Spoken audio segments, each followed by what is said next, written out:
Here are the 2024 Hyundais. This is the Palisade Calligraphy in robust emerald over black Napa leather, and the new Santa Fe in shimmery silver over gray Napa leather. This year for the Palisade, they have a Calligraphy Night, which adds black aesthetics to the exterior and unique wheels to the trim. The Santa Fe, it's a complete refresh. Only option in a turbocharge or a hybrid engine.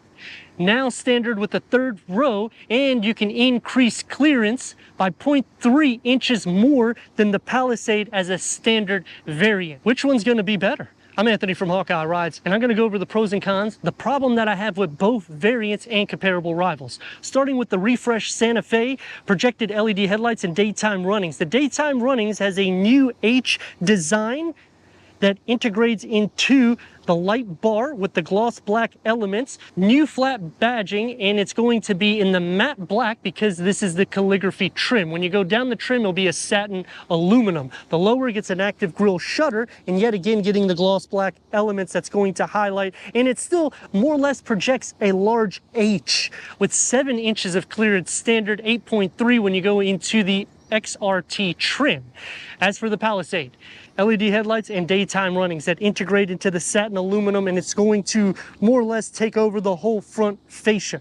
The Hyundai badging is going to bulge out a little bit more so. 8 inches of clearance is standard on all trims. So even if you tick the box for the XRT, it's not going to change anything at all except for aesthetics on the exterior. Front and rear parking sensors on both. With the 360-degree reverse camera, that's going to be option on the limited trim. The big difference is what's housed underneath the hood, because the Palisade is getting a 3.8-liter V6 producing 291 horsepower and 262 pound-feet of torque paired to an 8-speed automatic transmission. Now you may be concerned because you're thinking, well, this is a V6. It's going to be hungry for fuel. 19 mpgs for the city, 24 mpgs for the highway. So it's not that bad considering this is almost 6 inches longer than the Santa Fe. Standard 18-inch wheels.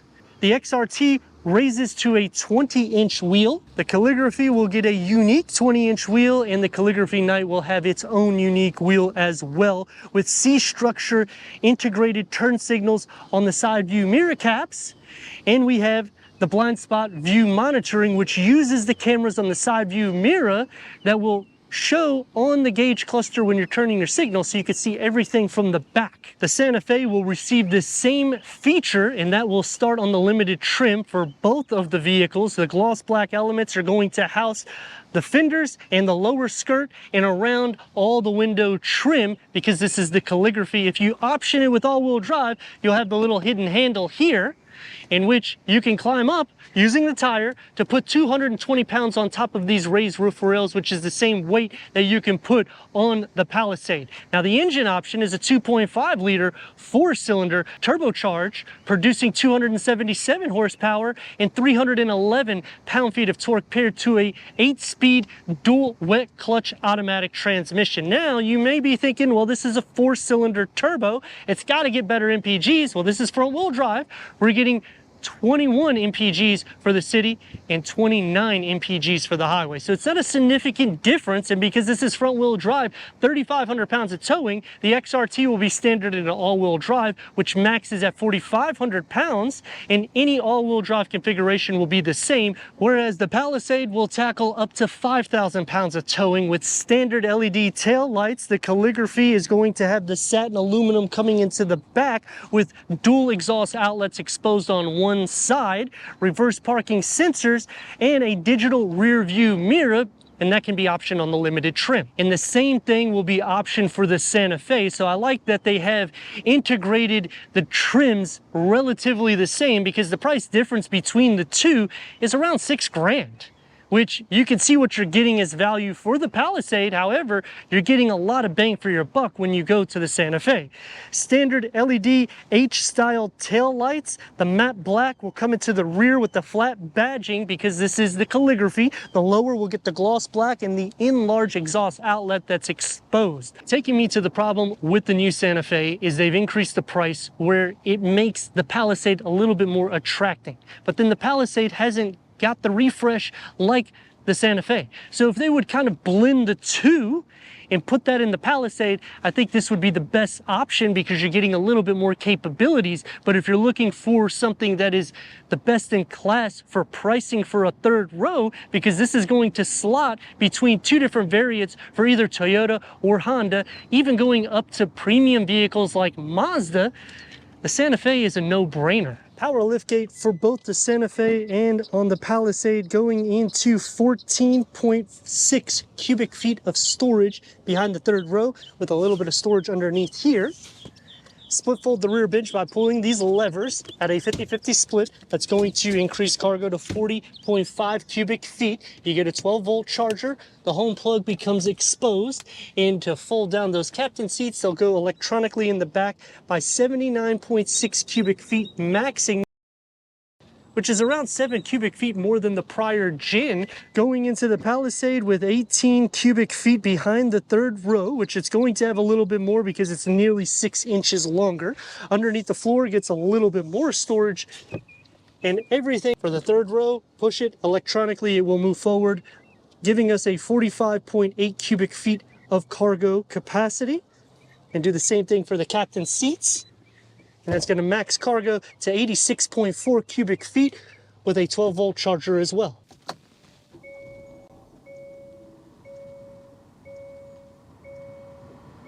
Palisade.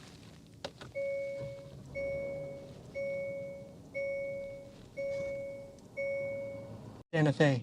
Premium Napa leather, heated and ventilated front seats. The H-Tech seats start on the SEL. We have 16-way power seat adjustment for the driver. And when you push this, check this thing out.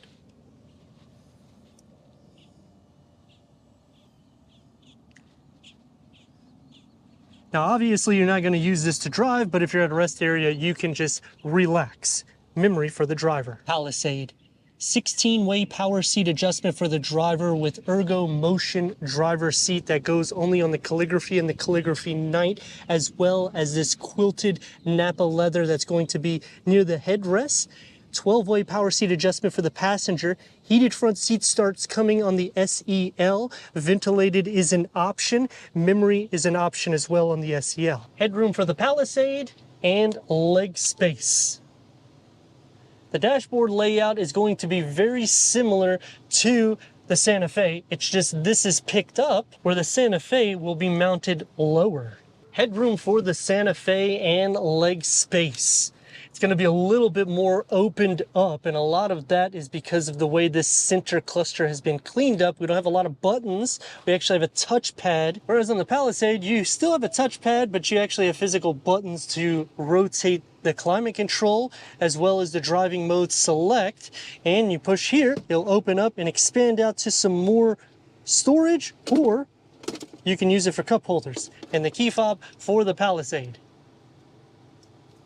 Wireless charger starts on the SEL with a USB port. More buttons underneath, so you don't have to do everything through the touch screen with Apple CarPlay, Android Auto, Sirius XM AM, FM, streaming Bluetooth audio. This is a 12.3 information display with quiet mode, Hyundai Blue Link, Hyundai Pay. Put it into reverse, and we got a 360-degree reverse camera, full trajectory for the front and the rear, and you have different camera layouts as well to line it up for the tow, so you can see around you, and the 360-degree camera, so you can slide all around here. One difference with this camera setup, though, is you have a zoom in and zoom out, whereas on the Santa Fe, you don't have that ability, and you'll have a little bit more camera angles because this will expand out for a full view, and you'll still receive the 360-degree reverse camera. A his and her wireless charging pad is only going to be on the Calligraphy, a wireless charging pad otherwise, and the key fob for the new Santa Fe. It's going to be soft to touch, opens up this way, and it also opens up in the back. LED interior lights, we'll pull this out, and it goes deep to nearly the cup holders. A full pass-through with two 12-volt chargers, a UVC protectant, and that's going to be for the top glove box with the storage between it and another glove box. So optimal cargo capacity with 64 color ambient lighting found throughout, a digital rear view mirror, microfiber headliner with the 2-panel moonroof layout that starts on the limited trim, and that will also be on the Palisade with the 64 color ambient lighting. You have the heads-up display that's only on the Calligraphy and Calligraphy Night with a 12.3 digital gauge reader that can go through an array of information for the driver. The SEL, you can option this with the premium package, and you can change the whole layout by simply going into the center infotainment screen, going to screen layout, clicking options like Classic A, Classic B, C, or the Cube. And you also have the driving modes, which will change the gauge layout. Putting it into sport will contour against your hips with a leather-wrapped steering wheel, multi-function. It's heated with the paddle shifts, with a full pass-through with the 12-volt. The dashboard and door panel configuring together, 12 speakers through Harman Kardon. You get the pattern that goes into every door panel with the quilted inlays, one touch up and down for all the windows, and a medium-sized storage pocket with the beverage holder carved out. Leather-wrapped steering wheel will start on the SEL. It's multi-function. This is heated with the paddle shifts. The gauge cluster is the same digital reader with 12 speakers through Bose that starts on the limited trim. It's soft to touch where it needs to be. You get the wood inlays, and it does brush into the dashboard with about the same size storage pocket. For the second row of the Santa Fe headroom and legroom, storage behind both of the front seats. You'll have clothing hangers with USB ports. You can open this up this way, so it makes it easy for the driver or passenger to give you things in the back. Plus you have another storage bin right here. Air vents in the side, and it keeps the H style pretty much everywhere in the cabin.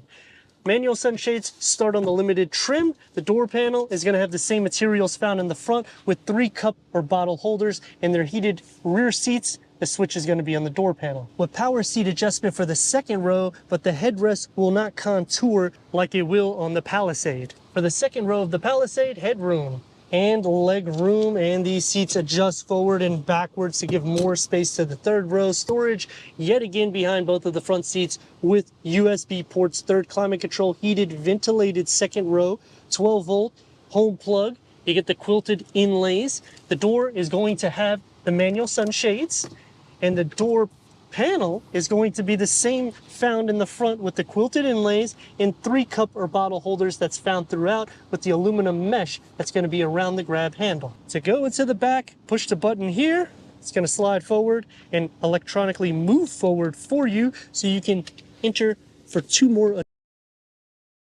with cup holders on both sides, USB port. The home plug is here. It's more accessible when these seats are down for cargo, and this will turn up and down the fan speed for the rear with air vents. A large window and headroom. It's actually doable. As for leg space, not too much of a problem. It does bulge out, but you still have a sufficient amount to fit 2 adults, my dimensions, in the back. To go to the third row, push the button, and it's going to move forward, and you can fit 3 more people in the back. Cup holders, USB ports, air vents in the ceiling. These seats are heated for the third row, and they electronically move forward and backwards. Headroom, it's not going to be too bad because it's actually carved out for you. As for leg space, if the seat is pushed up, you're going to have plenty of it. The same thing with feet space, sliding into the center. It's actually not too bad because you can stretch it out, making it a little bit better for leg, butt, and shoulder space. As for headroom, though, it gets a little bit tight because you have to kind of sit back here because of the way it's carved out. 277 horsepower. It's front-wheel drive configuration. But 311 pound-feet of torque, that is a lot more than the Palisade. Now, towing and capabilities is going to be a little bit less, and clearance, unless you go into the XRT to get the 8.3 inches of clearance. But the interior, I mean, it's kind of up to the buyer, but $6,000–7,000 savings on calligraphy to calligraphy trim. I kind of like what I'm getting here, and it's around 6 inches less in length. It doesn't feel as wide, but they have optimized the space a little bit better because they have refreshed the whole interior, whereas on the Palisade, it just feels a little bit more dated. It's going to take me to some pros and cons, and the pros here is that you're getting all of those updates. Plus you get the relaxed driver's seat. I know you're not getting the ergo motion, but you only get that for the driver's seat. On the con, the headrests do not contour around your head like the Palisade. Kind of wish it did that. And cargo capacity is going to be a little bit less, but it's still optimal because you're getting around 7 cubic feet more than the prior gen. Plus you're getting a UVC sanitizer for the glove box, 64 color ambient lighting, Bose sound system with a moonroof and a large panel moonroof for the back that kind of doesn't go into the third row, but that's the same thing for the Palisade. The back, I'm not so happy with the retro styling they've done. I kind of like the Palisade a little bit better. And comparing it to the rivals like Toyota and Honda, hands down, this is going to be better value. Because at the price point that you're at, if you go into a third row variant for Honda or Toyota, you're going to be spending more than $10,000 to get all the features, and you're not going to get a his and her wireless charging pad. And if you go into Lexus and Infiniti, you're talking $15,000, $20,000 more, and those are larger vehicles than this. So what Hyundai has done is made a very unique vehicle that's hard to go into competition with. Now, as for the Palisade, this is a naturally aspirated V6 with 291 horsepower, 262 pound-feet of torque, and it has an 8-speed automatic transmission, which everybody likes. Plus, it's almost 6 inches longer. It's a little bit more wide, and it feels like that in the interior, and it also feels like that in the drive. It actually has more of a dominant ride to it than the Santa Fe. The sound deadening is a little bit better. The steering is going to have a little bit more weight. The seat cushions are a little bit more sporty here, but I like that we have the ergo motion. I dislike that they don't put it on the passenger seat, especially when you're going up to the Calligraphy trim or even a Calligraphy Night. They should at least give it to us on that. It's going to take me to some pros and cons on the Palisade, and the pros have to be that you have a lot of luxury amenities. You're just a touch over 50 grand, and when you're thinking rivals, it actually outclasses Honda and Toyota. It kind of goes into more of a Mazda CX-90, and it's not that long. It goes against like a Lexus TX 350, but yet again, it's not that long. On the cons, it is a little bit dated. The dashboard is raised up a little bit more so. The V6 can feel heavy here and there because it's not a turbo or anything like that, but I do like that we're getting an 8-speed automatic transmission. I do like that we're getting 5,000 pounds of towing, but on the con, on the XRT, we're not getting any increase of clearance, no increase of towing, just aesthetics.